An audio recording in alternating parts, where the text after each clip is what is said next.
Bonjour à tout le monde, j'espère que vous allez bien.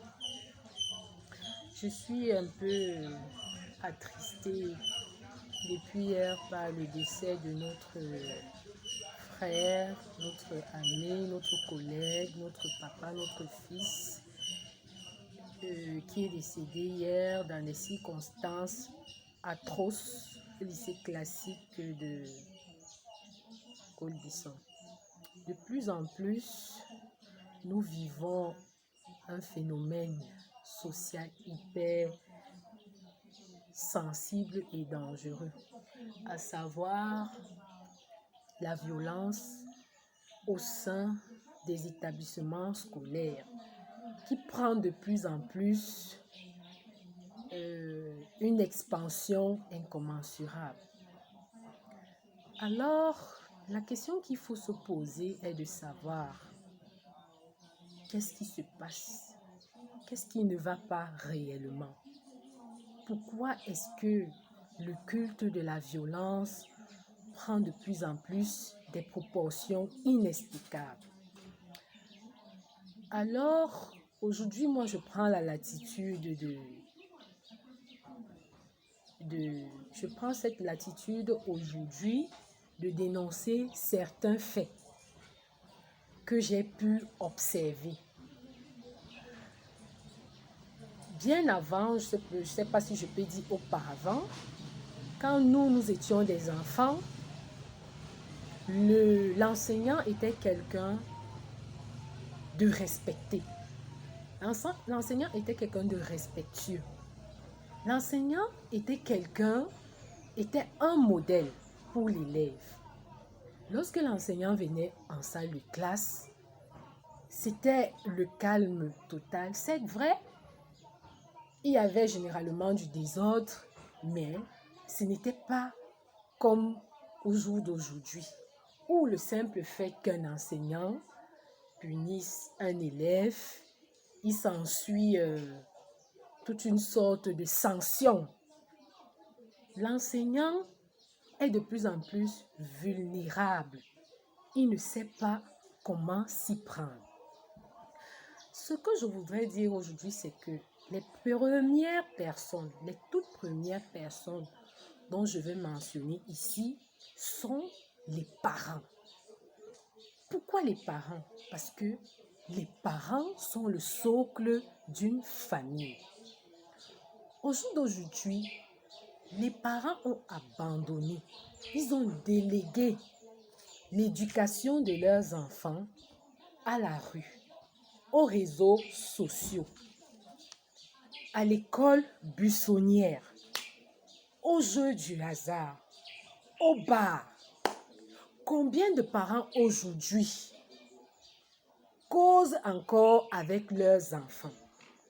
Combien de parents aujourd'hui mangent avec leurs enfants sur la table en leur demandant ce qui s'est passé à l'école, au sein de l'établissement?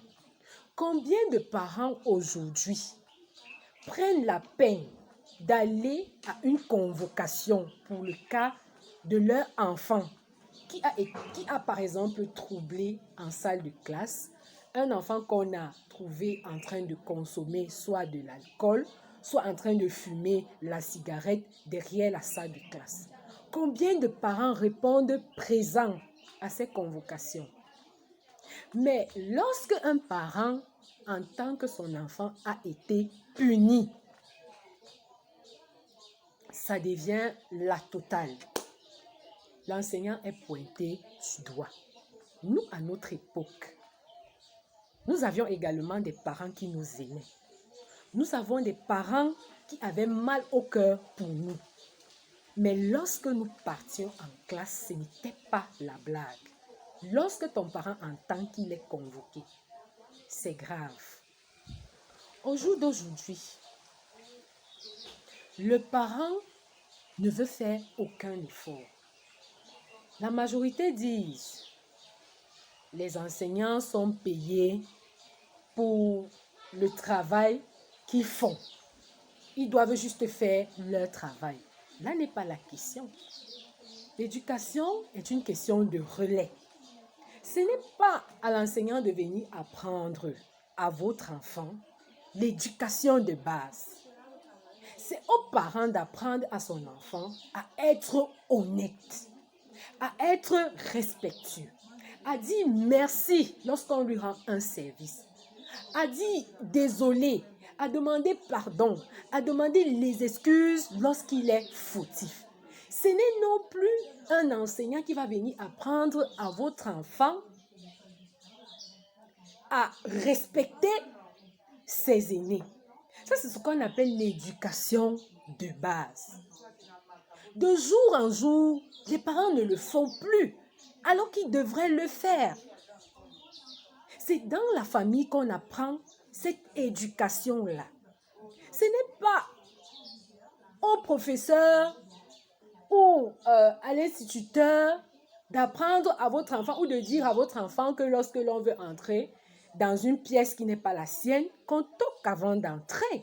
Mais non, il faut que les parents prennent leurs responsabilités.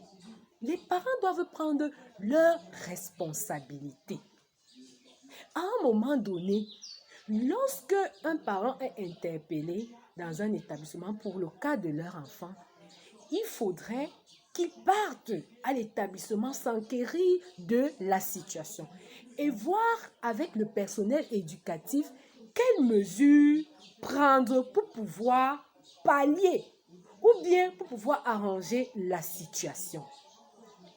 Je ne vois pas ce qu'un enseignant gagnerait à causer du tort à un apprenant. Je ne vois pas. Les parents font leur part d'éducation à la maison.